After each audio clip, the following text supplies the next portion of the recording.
안녕하십니까.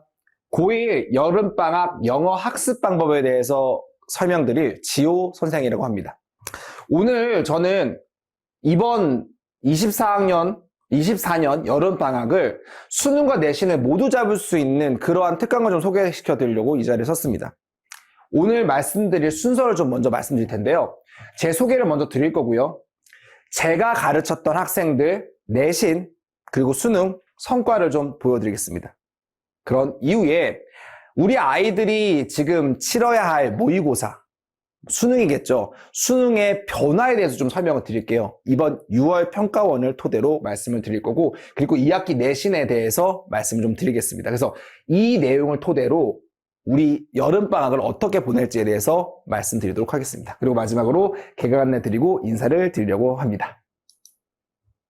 접니다. 네, 현재 다원교육에서 강의하고 있고요. 미래탐구에서 만든 인강, 배즐이라는 인강이 있습니다. 거기서도 이제 제가 강의를 하고 있습니다. 일부입니다. 제가 이제 아이들한테 시험이 끝나고 나면 성적 문자를 봤는데, 그 중에서 제가 보여드리고 싶은 아이들만 추려봤는데, 그래도 추린다고 추렸는데도 좀 많네요. 네. 그래서 제가 보여드리고 싶은 거는 뭐냐면, 전교 1등 100점들 많아요. 근데 그런 점보다도 성적대가 이제 여기서처럼 60점대였는데 80점대, 90점대 이렇게 쭉쭉쭉쭉 상승하는 친구들이 많아요. 그래서 그렇게 이렇게 화살표가 되는 부분들이 그렇게 상승했던 친구들을 제가 실어놨거든요. 저랑 공부하면은 이렇게 성적이 상승하는 것들을 경험할 수 있을 거예요. 근데 보통 제가 이런 것들이 선생님 어떻게 이렇게 성적 상승이 많아요? 이렇게 질문을 받으면 저는 그렇게 얘기를 해요. 공부를 이제 제대로 한다라고요.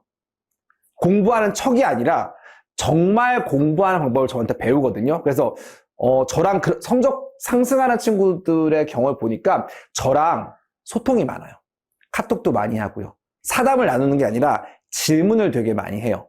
그리고 결국 그런 친구들이 이런 성적 상승을 보여주는 것 같았습니다. 근데 물론 저랑 수업하는 친구도 있을 거고, 제가 이제 내신 개강이라든지 다른 제 수업을 안 듣는 친구도 있을 텐데, 제일 중요한 건 성적 내는 건 선생님의 역할도 중요하겠지만 자기가 스스로 하는 게 되게 중요한 것 같아요. 자기가 목이 말라야 돼요. 그래서 선생님을 딱 잡고 선생님한테 계속 알 때까지 질문하는 거, 이게 가장 좀 중요하다고 봅니다. 그래서 저 같은 경우는 아이들한테 제일 많이 하는 말이 질문해랍니다. 그래서 질문하는 친구들은 보통 이제 수업 끝나고 집에 가서 밥 먹고 하게 되면 제가 시간을 잠깐 봤는데 보통 1시 경중이 돼요. 그래서 12시에서 1시가 아이들한테 질문이 제일 많이 들어오는 시간대예요. 그래서 이 시간대에 담당 선생님들께 질문을 꼭 드리도록 하세요. 아마 그 시간대가 제일 선생님도 가장 좀 편한 시간이실 거예요. 그래서 그런 성과들이 있었고, 그리고 이제 고마운 친구들인데 이제 저랑 이제 입시했던 결과들입니다. 그래서 이렇게 단대의대, 충북대 의대, 전남대 의대, 그리고 연대 물리학, 연대 화학과 간 친구들이 있어서 보여드리고 싶어서 가져와 봤습니다. 네. 그럼 이런 성과들이 어떻게 만들어졌느냐? 저랑 공부를 했으니까 그렇겠죠? 네, 설명을 좀 드리겠습니다. 아까 말씀드린 평가원 6월 모의고사입니다. 아직 성적표가 나오진 않았어요. 그래서 정확한 데이터를 가지고 말씀을 드리고 싶은데 성적표가 나오지 않은 관계로 믿을 수 있는 기관에서 가져온 성적 자료를 좀 갖고 왔습니다. 25년도 6월까지인데요. 쭉 보시면 1등급 비율이에요. 영어는 절대평가다 보니까 90점 이상이면 다 1등급이잖아요. 네. 근데 90점 이상 비율들을 쭉 보시면은 되게 높죠. 두 자릿수예요. 30%도 보이고 보통은 10%대인데 특이점이 옵니다. 어디서 특이점이 오냐면 9월입니다. 작년 9월인데 작년 9월부터 단자릿수예요. 한 자릿수예요. 7%, 본수는 9%. 이제 그렇게 흘러오다가 이번에 일이 터졌죠. 올해 6월입니다. 24년 6월에 치른 시험입니다. 근데 표현은 아이들 학번 따라 합니다. 25학년도 6월이라 부릅니다. 그래서 3학년들 90점 이상자가 1.9%밖에 안 돼요. 원래 1등급이 4%인데요. 1.9%밖에 안 됩니다. 도대체 어떻게 하다 이런 일이 벌어졌는가? 이것에 대해서 좀 말씀을 드리려고 해요. 근데 이 자료만으로는 체감되지 않으실 것 같아서 제가 현재 가르치고 있는 이제 고등학생들, 고3들의 학교별 이제 1등급 인원을 좀 파악을 해봤어요. B고입니다. 일반계고고요. 2명 있답니다. 전체 중에서 한 270명 정도 되는 학교인데 좀 줄었나? 60명인가? 그 정도 학교고요. 마찬가지 정도의 학교입니다. 인원수는 역시나 한두 명 정도 있다라고 들었고요. 마지막 자사고입니다. B고 자사고. 사실 자사고 B고라면 하면은 이제 충분히 유추가 되실 것 같은데 90점 이상자가 16명에서 19명 정도라고 들었습니다. 인원수가 좀 많아서 뭐 퍼센티지를 계산해봤더니 약 5% 미만입니다. 근데 많아 보이지만 상대적으로 많아 보이지만 사실 그렇게 많은 숫자가 아닙니다. 왜냐하면 자사고다 보니까 이 친구들은 100점짜리가 사실 수두룩 빽빽이었었어요. 입학할 때만 해도 뭐 몇백 명씩 100점들이 있었는데 엄청 낮은 숫자예요. 이 정도면 5% 미만이군요. 이 사태가 벌어진 원인을 이제 뒤에서 설명을 드릴 텐데요. 바로 24학년도 수능입니다. 물론 이 이전에 9월부터 벌어진 현상이었어요. 9월에 무슨 일이 일어났냐면 정부에서 킬러 문항을 없애겠다라는 얘기를 했어요. 뭐 어려운 문제를 없앤다는 얘기인데 영어에서 어려운 문항은 뭐냐면요. 이거는 이제 평가원에서 정해줬습니다. 평가원에서 킬러 문항, 영어 킬러 문항의 정의를 뭐로 내렸냐면은 지문의 추상성입니다. 그러니까 이렇게 생각하시면 쉬울 것 같아요. 영어 말고요. 영어에 이제 해설지가 붙잖아요. 해설지에 한글 해석본이 나올 텐데 그 한글 해석본을 놓고 봤는데 이게 무슨 말이지? 그런 지문들이 있습니다. 그런 지문들을 배제하겠다는 얘기예요. 그래서 읽고 그냥 풀 수 있는 문제들만 내겠다예요. 근데 그럼 여기서 딜레마가 생기죠. 킬러 문항 없애면 변별력은 어떻게 확보를 할 것인가? 변별력 확보는 기사에도 나왔지만 매력적인 오답을 만들겠다라는 거예요. 그 말인즉슨 선택지를 까다롭게 내겠다라는 거죠. 그래서 아이들 보통 선택지 이제 둘 중에 하나 고르잖아요. 이 선택지가 되게 까다로운 거죠. 둘 중에 뭔지 모르겠는 거. 많게는 막 3개도 생기고. 그렇게 해서 변별력을 두는 거예요. 사실 지문 추상보다 이 선택지 갖고 장난치는 게 선생님들 출제하시는 분들도 더 쉽고요. 그리고 아이들 입장에서도 더 어렵게 느껴질 거예요. 그래서 더 어려워졌어요. 영어가요. 그 소식을 좀 전달드리고 싶었습니다. 그래서 원래 오답은요. 전통적으로는 원래 빈칸이었는데 이제 너무 지문의 추상적이 심해지다 보니까 이거에 영향을 받은 게 순서 추론과 삽입 추론이에요. 그러니까 단락을 지문을 이제 세 토막, 네 토막을 내서 순서를 맞추는 거예요. 그래서 한 토막 먼저 주고 나머지 세 토막에 순서 배열하는 거, 아니면 문장 중에 이 지문 중에 한 문장을 떼어내서 그 문장이 들어갈 곳에 묻는 삽입 추론. 이게 어려웠어요. 왜냐하면 지문 내용을 모르니까 어디다 넣어야지 고민이 생기는 거죠. 근데 이제 이런 추상성 지문이 사라진다고 했었잖아요. 아직도 그래도 한두 문제 정도는 탑5에 들어요. 근데 빈칸도 많아지고 있어요. 선택지를 어렵게 하면은요, 제일 먼저 어려워지는 문항이 빈칸 추론입니다. 그래서 이런 것들을 어떻게 할 것인가를 고민을 해야 할 시기라고 봅니다. 우리 1학년 때부터요. 그래서 이런 것들을 이제 제가 어떻게 다룰 것인지를 좀 설명을 드리려고 합니다. 그러면 이제 어떻게 방학을 보낼 것인가? 제 여름방학 플랜입니다. 제일 중요한 건 어휘죠. 어휘 많이 할 거예요. 아이들한테는 얘들아 600개 정도야 일주일에 라고 얘기했었어요. 뭐 600개면은 맞나요? 뭐 저희 때는 사실 뭐 하루에 뭐 100개씩은 했잖아요. 하루에 100개씩. 뭐 외국 가시는 분들은 하루에 뭐 500개, 뭐 1000개 하시는 분들도 많다라고 해서 많다라고 여기지 않는데 아이들은 여기서 벌써 뒤집어지더라고요. 근데요, 사실 여기 동의어 100개라고 했었잖아요. 동의어 표제어만 100개라서요. 한 개당 동의어가 한 4, 5개는 있잖아요. 그래서 곱하기 4에서 5 정도 해야 돼요. 그래서 4, 500개 정도고, 이제 수능어이가 500개라서 사실은 주당 1000개입니다. 아이들이 안 봐야 될 텐데, 네, 주당 1000개 정도 할 거예요. 근데, 걱정하지 않아도 되는 게, 1000개라고 해서, 1000개 다 써야 돼! 이 중에서 변별해서 본다고 1000개 언제 나면 이게 아니에요.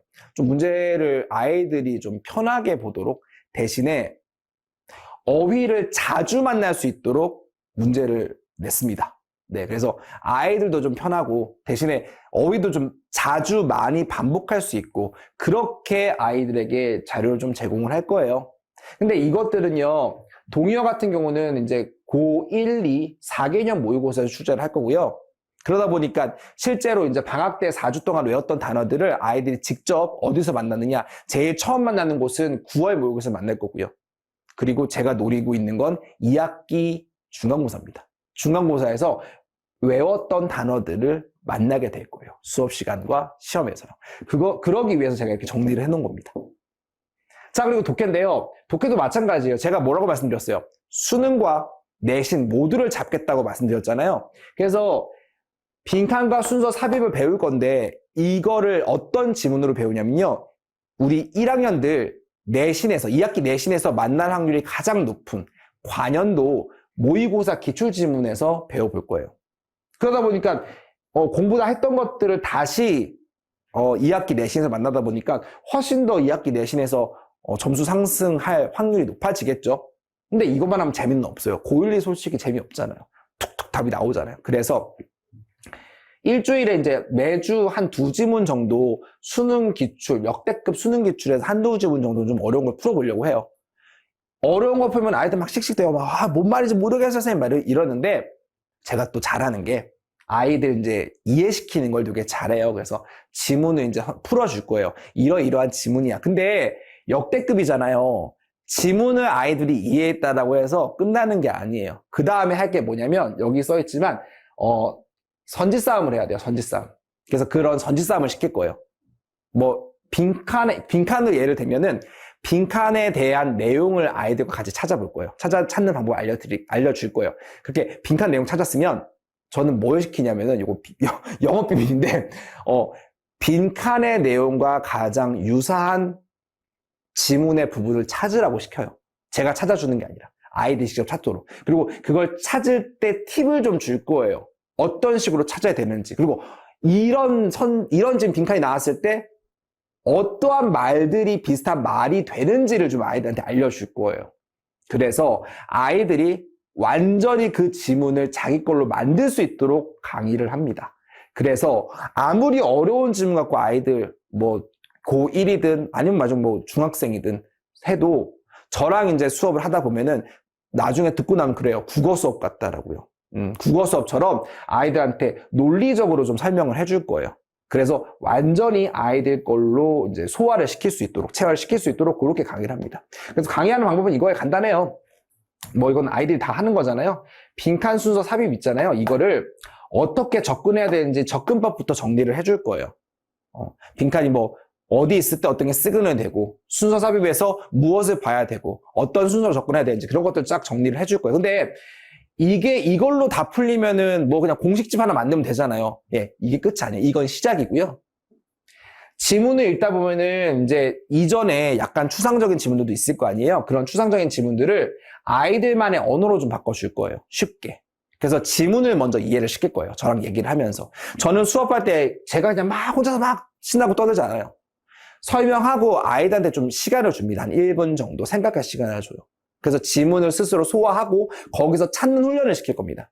예, 수업에서요. 그래서 약간의 문답법이라고 해야 되죠. 예, 아이들에게 질문을 던지고 저는 그 답을 받고 거기다 피드백을 주는 것들. 이게 누구한테 좋냐면요. 아이들, 어머님들 이런 표현 많이 쓰잖아요. 저희 아이는 이과 성향의 아이라고 하는 친구들 많잖아요. 그 친구들 중에 제일 많은 형태가 좀 고지식하고 딱 틀에 박힌 친구들이 되게 많거든요. 왜냐면 수학이 공식 따라서 탁탁탁 풀어야 되는 학문이다 보니까 수학 많이 푼 친구들은 이렇게 유연한 사고가 좀 부족한 경우가 많아요. 근데 그 친구들이 제 수업 되게 좋아해요.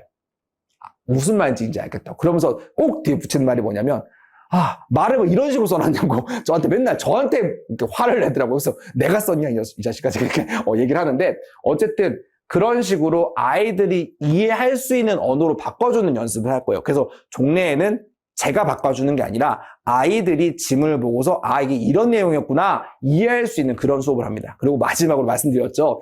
지문만 이해했다라고 해서 답을 찾는 건 아니에요. 선지 찾는 연습까지. 여기서도 아이들이 진짜 방언이 많이 터집니다. 이게 왜 이런 말이에요? 네, 그런 것들 설명하는 시간을 가질 거예요. 그래서 요거 하고 나면은 아이들이 이제 모의고사를 바라보는 시선이 달라질 뿐더러 제일 더 중요한 거는 저는 이제 2학기 내신 있죠. 내신에서 봤던 지문 또 나오니까 선생님 봤던 거예요. 예, 좋아하겠죠. 예. 그래서 2학기 때 내신에서 1등급 찍을 수 있도록 아이들에게 도움을 주는 부분일 겁니다. 그리고 또 하나 준비해놨죠. 강기문이에요. 이제 제가 가르쳤던 이제 대치권이라든지 송파나 서초권 있잖아요. 거기 학교들이 기출들을 쭉 모아가서 거기서 이제 서술형 문장들만 제가 추렸어요. 관연도 것들 추려서 그 문장들을 가지고 이제 어법 고치기, 선택하기 문제들 만들어 놨습니다. 그래서 그것들 가지고 아이들에게 어법을 정리하고 어법 문제를 풀려 볼 거고요. 여기에 써 있진 않지만 이제 뒤에서 보실 텐데 저랑 이제 끝나고 남으면 클리닉 시간에, 클리닉은 그날 이루어집니다. 당일에. 그 클리닉 시간에 이제 클리닉 할 것들 다 이제 시험 테스트 보겠지만, 뭐도 보냐면 구두 테스트를 볼 거예요. 아이들을 아까 말씀드렸죠. 그 독해에서 배운 지문에 대한 서술형 문장들이 있는데 그 문장들 암기 테스트를 볼 거예요. 이것도 그렇게 걱정하지 않으셔도 되는 게 통암기, 전체 문장 암기가 아니라 중요한 문장들, 구조적으로 중요한 문장들만 암기를 시킬 거예요. 그렇게 되면은 아이들이 이제 문법도 좀 잡히고요. 해석하는 것도 좀 잘 잡힐 거예요. 어려운 문장들만 공부를 하다 보니까. 그걸 암기시킬 거예요. 근데 요거 암기하는 것도 제 툴이 있어서 아이들이 되게 정말 금방금방 암기를 해요. 여기 이제 처 있는 친구들이 있는데 이 순서가 되게 빨리 돌아가요. 여기에는 뭐 1등급 친구들도 있지만 4, 5등급 친구들도 솔직히 있습니다. 근데 그 친구들조차도 어떻게 외워? 포기하는 게 아니라 보고 어떻게 읽어요. 예. 그런 것들을 아이들을 통해서 해줄 거예요. 그래서 이건 사실 이제 제가 언제 찍은 거냐면 내신할 때 이제 잠깐 제가 사진 이렇게 놔두고 찍은 건데, 네. 그렇게 암기하는 것들을 이번 여름방학 때 할 거예요. 그러면 당연히 어떻게 될까요? 2학기 때 내신에서 방학 때 외웠던 그 문장들이 시험에 나오는 그런 아주 서프라이즈한 경험을 하게 되겠죠. 네, 그렇게 됐고, 제 교재 표지입니다. 내용을 좀 실어 들어야 하는데 이게 프라이빗하게 어머님들과 저만 보는 게 아니다 보니까 제가 이제 표지만 실어놨는데 보시면 깜짝 놀라실 정도로 출판사 수준으로 제가 이제 조판을 해놨어요. 저희 이제 연구실 우리 식구들이랑 같이 열심히 이제 교재를 만들어놔서 아이들도 되게 좋아하고요. 아마 뭐 보시면은 정말 이거 어디 출판사에서 나온 건가 하실 정도의 퀄리티를 보여드리도록 하겠습니다. 그리고 이제 클리닉 끝나고 나면은 제가 이제 클리닉 어떻게 했는지에 대해서 이제 수업 좀 이렇게 테스트 문자들을 드려서 우리 아이가 이렇게 공부했구나 라고 느끼실 정도로 문자를 드리도록 하겠습니다. 이렇게 짜임새 있게 준비를 잘 했습니다. 끝나고 남아서 시험 치고 그냥 빠이빠이 하는 게 아니라 저랑 조교와 함께 그 앞에서 구두 테스트까지 완료시켜서 보내겠습니다. 4주밖에 안 됩니다. 이번 여름방학 항상 짧았지만 이번 특히 짧은데 그 4주 정말 잘 보내야 됩니다. 그냥 어설프게 모의고사 문제 풀고 그런 식의 공부는 안 됩니다. 2학기 내신까지 준비할 수 있는 그러한 방학을 보내야 한다라고 강력하게 좀 말씀을 드리고 싶어요. 네. 그리고 어휘 많이 해야 됩니다. 네. 아이들한테 600개라고 하는, 네. 들으셨죠? 네. 그렇게 말씀드리시고 제가 오면은 잘 달래서 어휘 많이 공부하도록 시키겠습니다. 네. 지켜봐 주셔서 감사드리고요. 그러면 수업에서 우리 학생들과 만나도록 하겠습니다. 감사합니다. 지금까지 지호 선생님이었습니다.